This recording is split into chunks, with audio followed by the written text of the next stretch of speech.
Halo semuanya, bagaimana jika saya mengajukan pertanyaan kepada Anda sebagai berikut? Apakah Anda sedang membutuhkan rumah? Atau sedang membutuhkan sebuah handphone baru? Apa reaksi Anda ketika Anda menyaksikan sebuah iklan berikut ini?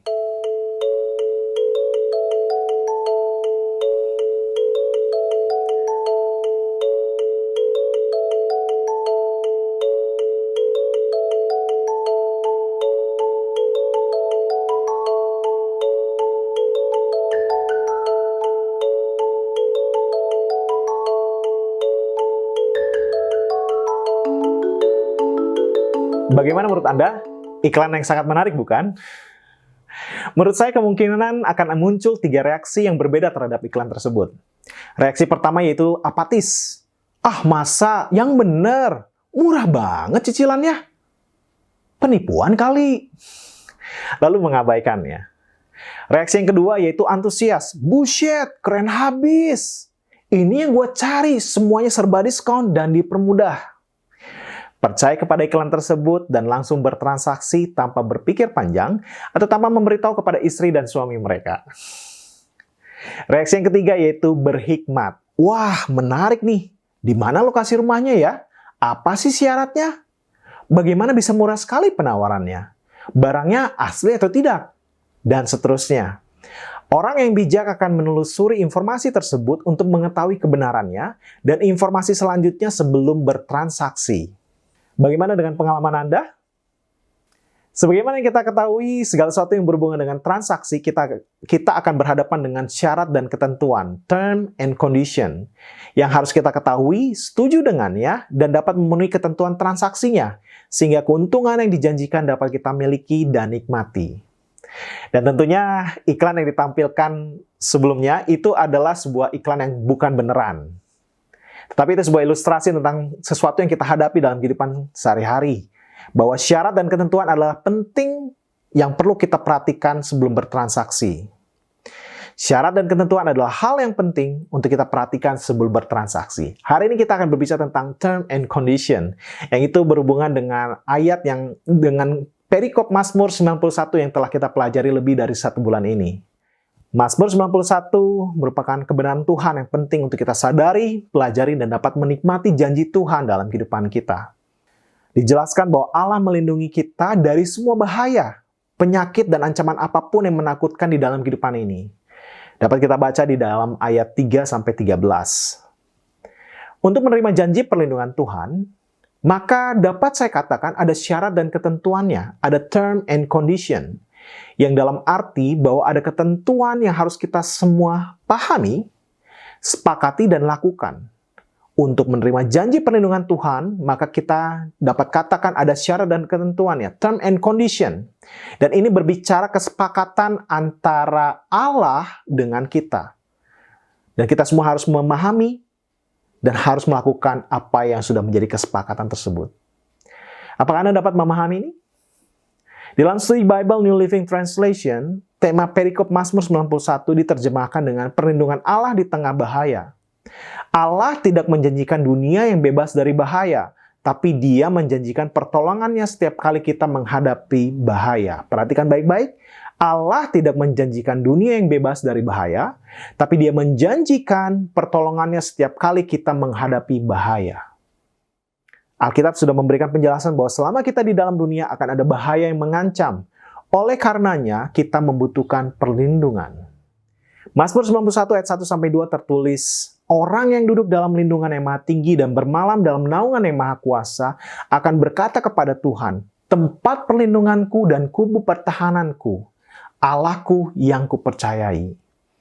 Dalam ayat 1 dan 2 memiliki kesamaan pengertian dengan setidaknya 2 ayat dari kitab lain di dalam Alkitab, yaitu di dalam Yesaya 25 ayat 4. Allah sebagai tempat pengungsian bagi orang lemah, tempat pengungsian bagi orang miskin dalam kesesakannya, perlindungan terhadap angin ribut, naungan terhadap panas terik.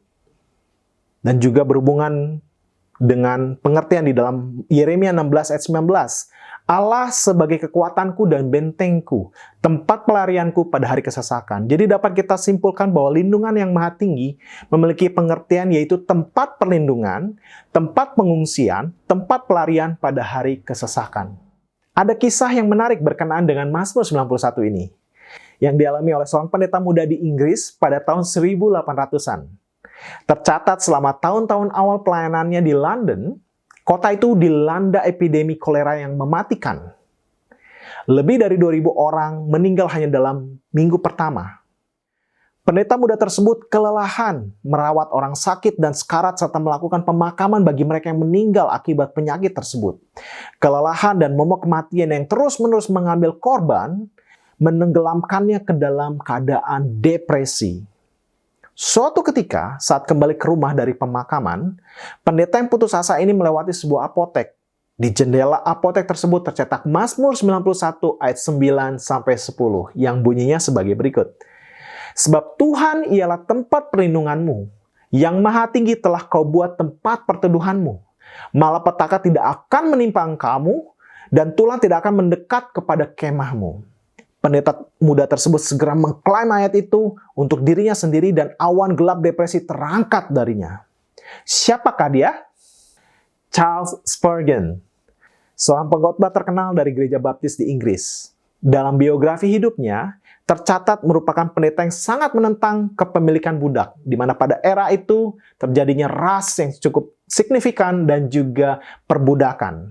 Sebagai akibatnya, dia kehilangan dukungan dari gereja baptis. Penjualan khotbah untuk mendukung pelayanannya menurun, dan dia menerima sejumlah surat ancaman dan penghinaan. Namun imannya tetap teguh di dalam Tuhan, sehingga dia menjadi berkat bagi banyak orang dan membuat sejarah dalam kekristenan.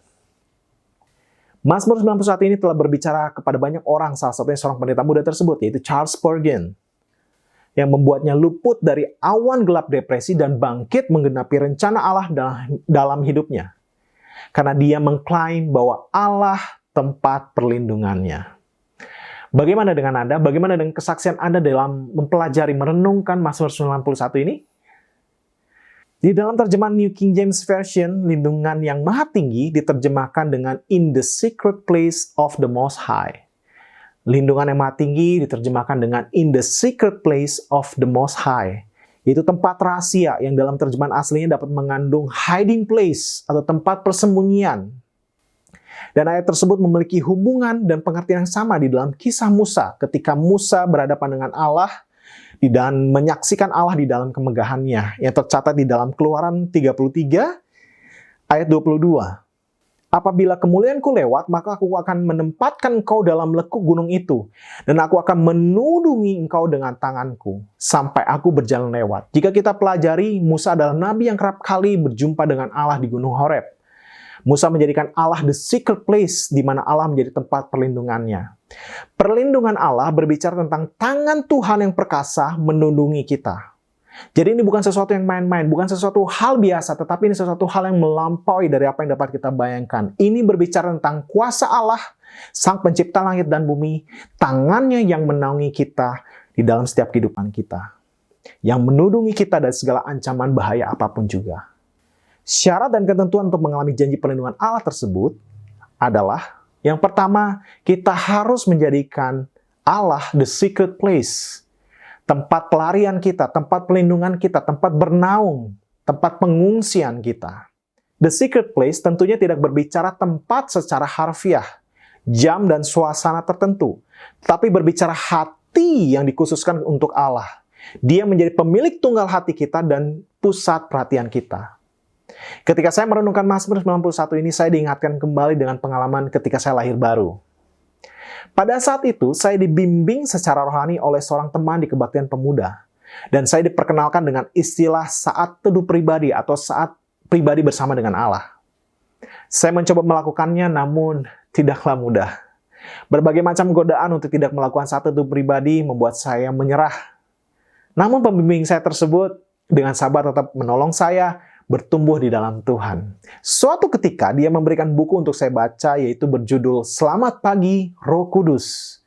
Saya mulai membacanya dan mempraktekkan hubungan dengan Allah sebagai Roh Kudus yang menuntun dan membimbing. Setiap berdoa saya mengucapkan, Selamat pagi Roh Kudus. Selamat pagi Allah Bapa, selamat pagi Tuhan Yesus. Selamat pagi Roh Kudus. Dan saya benar-benar terhanyut di dalam hubungan dengan Allah Roh Kudus. Alhasil, saya sangat berapi-api di dalam membaca Alkitab, doa, puasa, ibadah ke gereja, dan kegiatan rohani lainnya. Saya menjadikan Allah the secret place saya. Saya dapat menikmati waktu bersama Tuhan di dalam kamar hingga berjam-jam lamanya. Dengan membaca Alkitab, berdoa, dan menyembah Allah. Pengalaman indah lainnya yaitu dalam seketika saya menerima karunia bahasa roh. Ketika saya berdoa sendiri di dalam kamar saya dan membuat saya semakin larut dalam hadirat Allah. Saya berbicara dengan Allah di dalam bahasa roh, air mata saya bergelimangan dan mengalir dengan derasnya dan saya tenggelam di dalam kedalaman kasih Allah. Berulang kali Bapak dan Kakak saya harus mengetok pintu kamar saya untuk memastikan saya baik-baik saja. Pengalaman tersebut membuat saya teguh di dalam iman kepada Tuhan Yesus sebagai Tuhan dan Juru Selamat dan juga keintiman bersama dengan Roh Kudus. Dalam kesulitan saya memanggil Tuhan dan dalam seketika damainya yang melampaui segala akal dan pikiran melingkupi saya mengalami perlindungan dan penyertaan Tuhan. Perlu Anda ketahui, pada saat itu tidak mudah bagi saya untuk dapat beribadah ke gereja. Pertama, hampir setiap kali saya mau pergi ke gereja, saya mendapatkan larangan tegas dari abang saya. Cukup sering saya dihujani dengan pertanyaan tentang ayat Alkitab yang saya sendiri tidak tahu apa artinya atau pengertiannya. Namun tujuan pertanyaannya untuk menjebak saya dan menjadikannya olok-olokan. Tidak jarang saya harus menerima pukulan terlebih dahulu, makian dan kata-kata kasar ketika saya bersikeras untuk tetap pergi ke gereja. Beberapa kali saya harus melarikan diri pergi keluar rumah karena beratnya tekanan yang saya terima dan menghindari hal buruk dapat terjadi. Dalam semuanya itu saya tidak melawan. Saya hanya dapat berseru kepada Allah dan selalu damai Allah dan penghiburannya menyelimuti saya dan memberikan saya kekuatan. Terkadang saya tidak punya ongkos untuk dapat pergi ke gereja, tetapi itu tidak menyurutkan niat saya. Saya pulang dan pergi ke gereja dengan berjalan kaki. Kalau diukur secara jarak seperti dari Puri Gading Jimbaran menuju Sesetan dan balik lagi ke Puri Gading. Anda dapat bayangkan sendiri seberapa jauhnya. Ketika saya merenungkan Mazmur 91 ini, saya diingatkan dengan kisah tersebut di mana saya menjadikan Tuhan the secret place, pusat perhatian saya, tempat pelarian saya, tempat perlindungan dan perteduhan saya. Saya menikmati kasih-Nya dan itu adalah kasih mula-mula saya kepada Allah, kisah kasih mula-mula saya kepada Allah. Dan saya mengalami janji-Nya. Tuhan melindungi saya. Saya dapat menjawab setiap pertanyaan perdebatan yang diajukan kepada saya dengan hikmat Tuhan. Banyak mujizat terjadi yang saya alami pada saat itu. Di antaranya dalam seketika saya sembuh dari penyakit, saya terluput dari bahaya kecelakaan, saya dilepaskan dari keterikatan kebiasaan buruk, luka batin, dan juga kuasa gelap. Hal indah lainnya yaitu Tuhan menjawab doa saya secara ajaib, di mana abang saya bertobat dan mengalami lahir baru di depan mata saya sendiri. Mari kita lanjut membaca Mazmur 91 ayat 14-16. Sungguh hatinya melekat kepadaku, maka aku akan meluputkannya. Aku akan membentenginya sebab ia mengenal namaku. Bila ia berseru kepadaku, aku akan menjawab. Aku akan menyertai dia dalam kesesakan. Aku akan meluputkannya dan memuliakannya. Dengan panjang umur akan kukenyangkan dia dan akan kuperlihatkan kepadanya keselamatan daripadaku. Luar biasa. Menurut saya tidak ada janji yang begitu indah seperti apa yang Tuhan sampaikan di dalam Alkitab. Syarat dan ketentuan untuk kita mengalami janji perlindungan Allah, yang pertama, jadikan Dia the secret place dalam kehidupan kita. Tempat perlindungan, tempat perteduhan, tempat pelarian, tempat kita dapat bernaung. Yang kedua, hati yang melekat kepada Allah yang menjadi syarat dan ketentuan untuk kita mengalami janji perlindungan Allah. Hati kita harus melekat kepada Allah. Jadikan Dia pusat perhatian kita. Jadikan Dia yang utama dalam kehidupan kita. Dan yang ketiga, kenalilah Allah. Berkeinginan untuk mengenal dan mengalami janji Tuhan. Jangan sekedar menikmati kesaksian orang dan bersyukur buat itu, tapi kita harus bicara sama diri kita sendiri, self-talk, bahwa saya harus mengalami janji Tuhan, saya harus mengenal Tuhan. Apa yang Tuhan sampaikan, saya harus mengalaminya. Karena itu janji Tuhan, itu firman Tuhan, ya dan amin, dan akan digenapi dalam kehidupan kita. Asal kita percaya dan mengenal Dia, berupaya memahami dan mengenal firman-Nya. Dan kita dapat melakukan ini semua jikalau kita mau untuk kembali kepada kasih mula-mula. Bergairah kembali tentang Tuhan. Ini penting sekali. Bergairah kembali dengan Tuhan. Bergairah kembali segala sesuatu tentang Tuhan. Segala sesuatu tentang memuliakan Allah. Pada saat ini banyak orang yang bias. Banyak orang yang pasif terhadap Allah. Banyak orang yang menganggap bahwa saya sudah menjadi agnostik. Yang menganggap bahwa bersikap pasif terhadap segala sesuatu yang bersifat ketuhanan. Namun saya mau ngajak hari ini kita mau kembali bergairah kepada Tuhan. Kembali passionate about God. Dan yang keempat, seperti yang saya sudah sampaikan bahwa kita harus kembali kepada kasih mula-mula. Hal tersebut dalam tercatat dalam kitab Wahyu 2 ayat 4. Yaitu firman Allah kepada jemaat di Efesus. Di mana sebelumnya mereka, yaitu jemaat Efesus, memiliki kasih dan pengabdian mula-mula yang begitu dalam kepada Tuhan Yesus Kristus dan firman-Nya. Namun mereka menjadi pasif terhadap Allah. Dan di Wahyu 2 ayat 5, Allah berfirman, bertobatlah dan lakukanlah lagi apa yang semula engkau lakukan. Saya tidak tahu apa keadaan Anda saat ini, tapi hari ini kita belajar, jadikan Tuhan the secret place, tempat utama perlindungan dalam kehidupan kita. Yang kedua, hati kita harus melekat kepada Allah. Menjadikan Dia pusat perhatian kita. Dan yang ketiga, kenalilah Allah. Berupaya untuk mengenal Dia. Dan yang keempat, kembalilah kepada kasih mula-mula. Kita hidup di era teknologi dan perkembangan sosial budaya yang sangat menarik perhatian kita. Banyak hikmat bertebaran yang terdengar masuk akal dan benar, namun itu bukanlah hikmat Allah. Dalam banyak hal kita diperhadapkan dengan biasnya kebenaran. Apa yang sebenarnya tidak benar secara norma, namun saat ini menjadi hal yang normal. Lumrah dalam pandangan masyarakat saat ini. Kitab Mazmur telah mengingatkan kita bahwa selama kita hidup, kita akan berhadapan dengan ancaman bahaya. Itu dapat berupa bioteknologi yang dapat mengakibatkan terjadinya pandemi wabah penyakit pada saat ini. Itu dapat berupa ancaman bahaya pengaruh buruk dari siaran TV dan sosial media yang mencemarkan pola pikir dan mengubah perilaku dan kebiasaan orang yang melanggar norma-norma dan etika yang seharusnya. Kita membutuhkan Tuhan dan perlindungannya. Ada satu perenungan dari buku Black Hebrew Study Bible. The safest place in the world is wherever someone is covered by God's truth. Tempat teraman di dunia adalah ketika dimanapun seseorang bersalut dengan kebenaran Tuhan. Ini luar biasa. Tempat teraman di dunia adalah ketika dimanapun, kapanpun, seseorang bersalut dengan kebenaran Tuhan. Hal yang mau saya sampaikan adalah perlindungan yang sesungguhnya. Perhatikan baik-baik, perlindungan yang sesungguhnya satu-satunya hanya di dalam Tuhan. Satu-satunya, bukan salah satunya. Satu-satunya, perlindungan yang sesungguhnya hanya di dalam Tuhan. Tidak ada pilihan lain, hanya di dalam Tuhan. Apa yang dunia janjikan itu sifatnya semu. Apa yang dunia janjikan itu sifatnya tidak kekal. Itu sesuatu hal yang semu.